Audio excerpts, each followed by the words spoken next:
I'm Rabbi Jeremy Kreidel, and I serve as rabbi at Machar, the Washington Congregation for Secular Humanistic Judaism in Washington, D.C. This is the first of our congregation's new video series. I had hoped to use the first video to talk about secular humanistic Judaism in basic terms.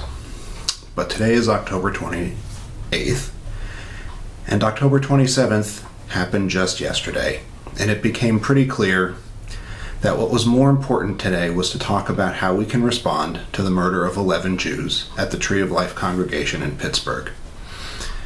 One of the things that marks humanistic Judaism is our belief that we must decide how to act independent of divine authority. We're responsible for ourselves and our world, and we can't expect help from above. In some ways, that makes tragedies a little harder to deal with.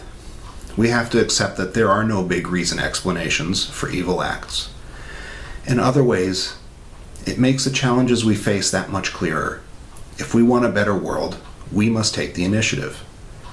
So what do we do in the face of the hate-filled murder of 11 fellow Jews who apparently were opened fire upon in a room filled with elderly people during a Brit Milah ceremony for the naming of an 8-day-old child, when the person who did the shooting said that Jews must die?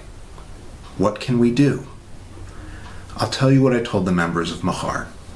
First, whatever your emotions are in response to this and other terrible acts, you have to allow yourself to feel. It's okay to be angry or scared or sad or to feel helpless. Talk things over with friends and family. Know when you need to get help. If you think it might help, take the time to go to a community vigil or view one online if you can't get to one. These feelings hurt, but it's not healthy to repress, and more importantly, our emotions can impel us to action. And that's the second part. Keep feeling what you feel for as long as you feel it, and let it be part of what moves you to take action. Figuring out what to do and how is the tricky part, and this is where humanistic Judaism can help.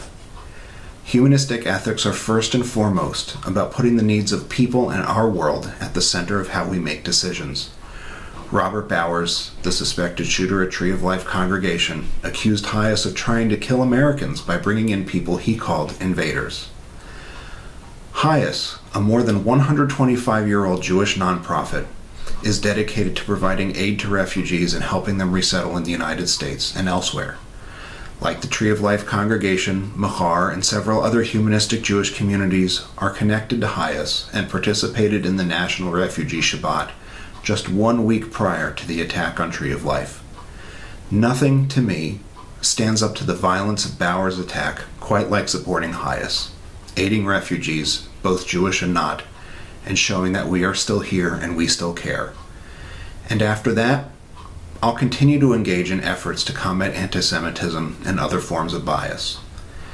It says in Pirkei Avot, a Jewish text sometimes called the Ethics of the Fathers, that it is not incumbent upon us to complete the work, but neither are we exempt from doing it.